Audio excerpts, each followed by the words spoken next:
Welcome to The Growth Kit, a podcast where science and actionable advice intersect to help you live a better life.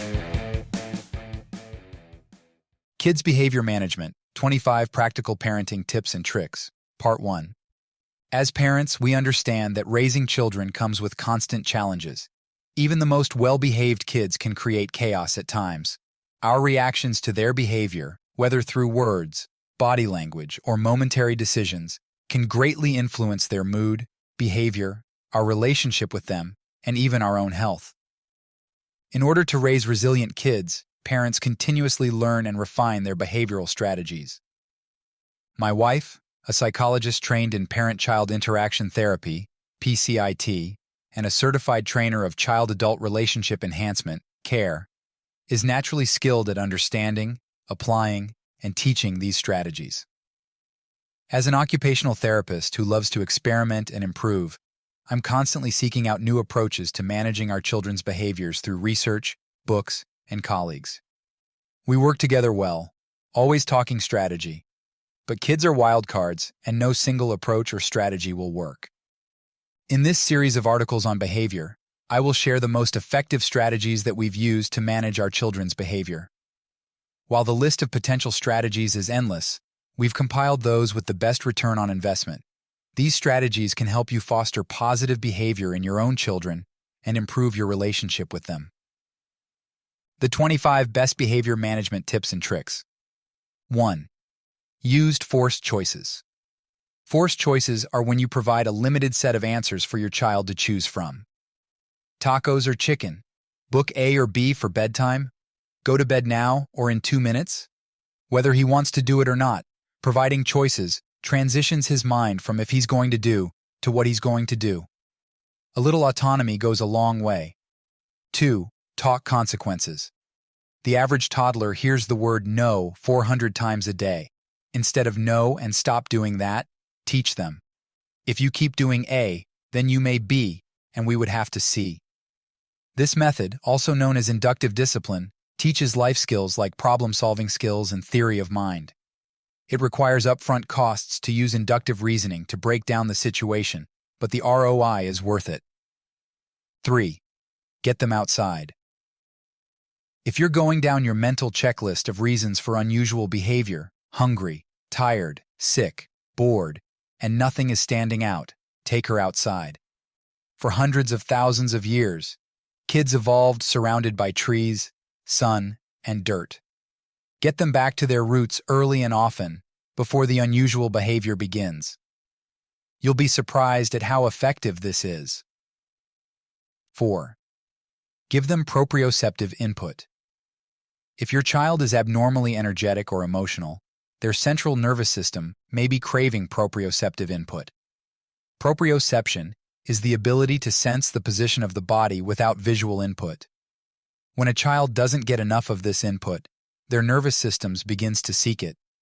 They'll start crashing into things, jumping, spinning, rocking, throwing things, and talking with an outside voice.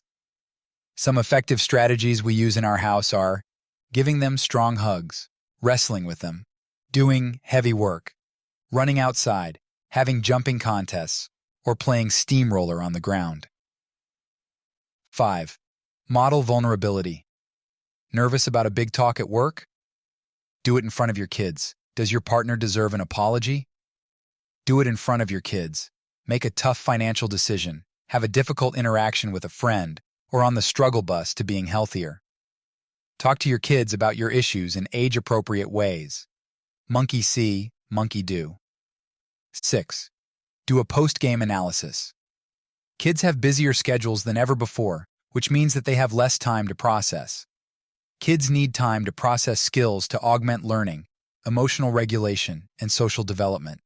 Whether they had a tantrum or scored the game-winning goal, do an honest and judgment-free breakdown of the high-emotion situation. Ask them how they felt, relate their reported emotion to the situation, and discuss what they might change or double down on next time. 7. Let them struggle. Kids, and adults too, need hardship. Yes, it's tough to watch them struggle, but to be proficient at anything you need to trek through the mud. Let them struggle and intervene with scaffolding techniques as appropriate. After the fact, do a post-game analysis, as discussed before. 8. Welcome all feelings. Let your child be sad, scared, happy, or frustrated, even if the situation doesn't warrant it. Let them be in the emotion and support them through it if appropriate. Avoid frequent go-tos like, don't cry, it'll be okay, and you get what you get and you don't get upset. Stay neutral instead with phrases like, it's okay to be sad, or, I see you're frustrated, I'm here for you. 9. But not all behaviors. While feelings are accepted, behaviors are a different story. Manage behaviors while acknowledging the emotion. It's okay to be sad. The problem is, you threw a crayon at your sister.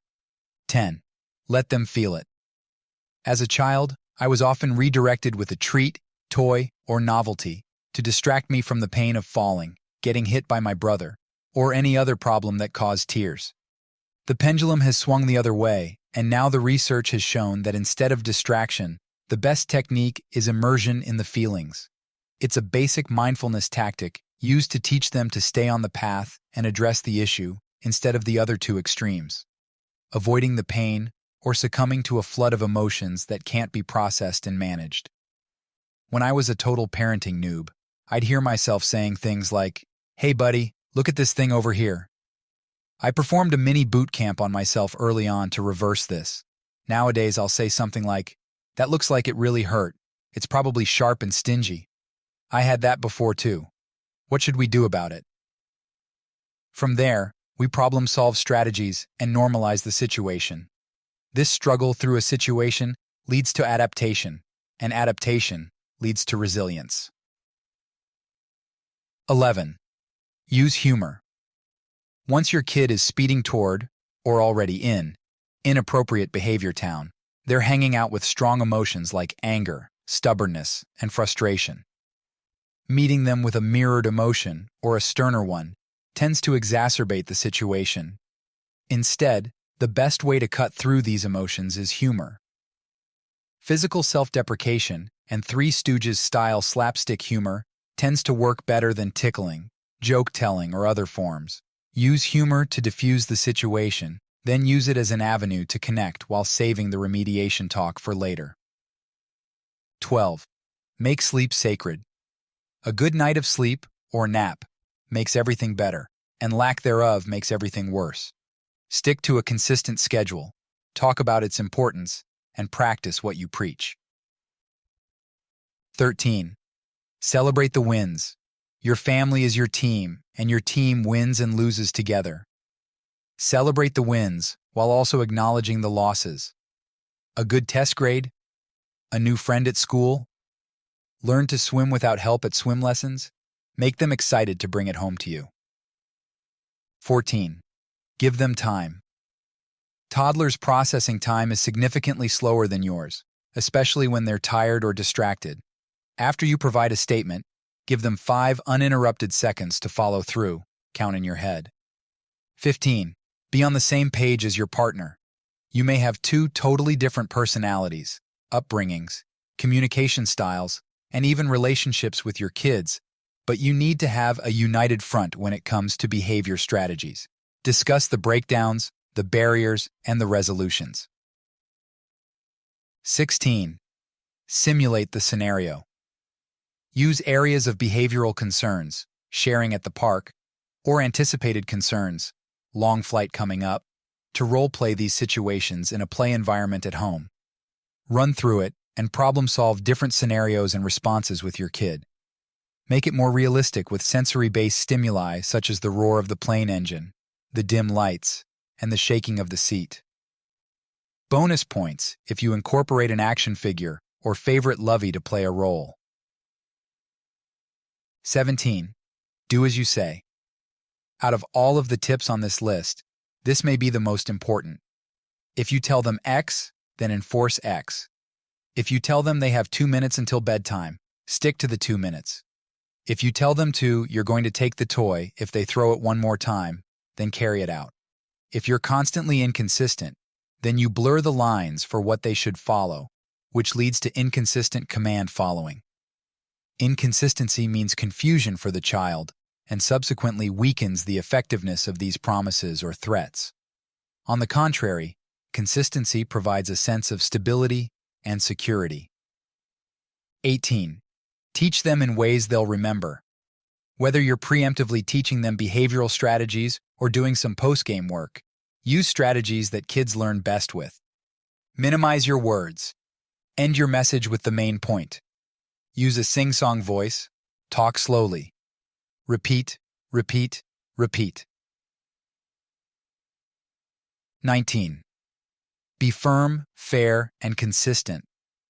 I first heard this from a patient of mine who was a corrections officer. He pointed out the difference between his workers who practiced this motto compared to those who didn't. Those who practiced it had respect from the prisoners, career longevity, and more job satisfaction. While your home is hopefully a far cry from a prison, the fundamentals of human behavior are not biased toward the location. 20. Boundaries, boundaries, boundaries. Kids are developing skills at a rapid pace in a world they've been in for only a fraction of your life. The combination of novelty and confusion around safety and social norms can create a somewhat chaotic environment that requires constant parental intervention. However, the good news is that children want boundaries, even if they never ask for them. Boundaries make kids feel safe, and it's crucial for parents to establish and enforce them consistently to allow anticipated safety, structure, and support. Set them and enforce them. 21. Eat the frog. Does your child hate brushing his teeth? Do it first thing in the morning and right after dinner. Getting a bath? Do it as soon as you get home. Getting dressed or undressed? Do it as soon as you can. Eating the frog, a phrase borrowed from Mark Twain and often used in the world of productivity, means getting the hard thing done first. Whatever it is that your kid dislikes the most, knock it out first. 22. Downgrade the cue. There was a stretch when my son would grunt and whine when he wanted something: milk, toys, food, attention, anything. I curbed this over a period of weeks by using a psychological term called shaping.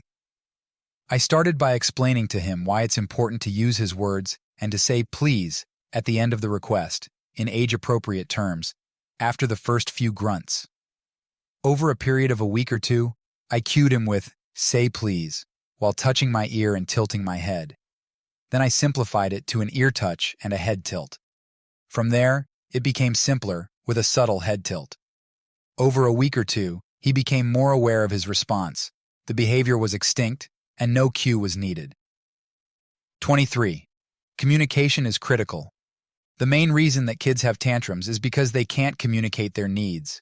While this may include simple requests, such as asking for a crayon, it often extends beyond that to include more complex, emotional, attention-based, or sensory needs that can be difficult for children to express. The hard wiring in their brain is still developing, so they don't have the skills to express their wants or needs, especially in times of stress, overwhelmed, tired, hungry, etc. A meltdown ensues, and oftentimes we're totally unsure of why it happened in the first place, chalking it up to fatigue, hunger, or personality. By prioritizing clear and effective communication with your child, you can help them feel understood, manage their emotions, and prevent tantrums before they occur. For babies, this might mean teaching sign language. For toddlers, this may mean phrasing common stressors. And for older children, it might be a focus on the granularity of emotions, Google a picture of this, or describing an emotional experience in a detailed and nuanced way, to identify and then self-regulate. Start with the most popular points of concern and use the post-game analysis to model better communication skills for the future. 24. Be conscious of your response. Kids are sponges who take in every reaction you have to every situation. If you have a strong reaction to food that you didn't like, the person you just spoke to, or the fact that you have to do chores too, they'll remember that and reiterate that later.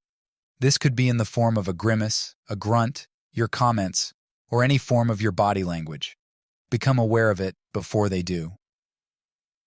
25. Don't resort to bribes, negotiations, or bartering. When you do this, you undermine your sense of control and authority in their eyes. Be the parent and assert the authority. Thanks for tuning into the Growth Kit podcast. If you enjoyed this episode, please subscribe and leave a review. You can check out my website at MindBodyDad.com and subscribe for more weekly insights sent to your inbox. You can also follow me on Instagram and Twitter at MindBodyDad.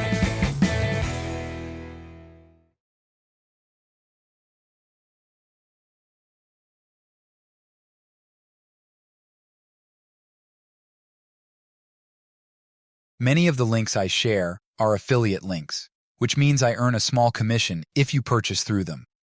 This doesn't affect the price you pay, but it helps support the podcast. In some cases, I may even be able to provide unique discounts for you. I only recommend products and resources that I genuinely believe in and use myself. My top priority is to provide practical ways to help you live better, and I wouldn't link to anything that doesn't align with that goal. Thanks for your support.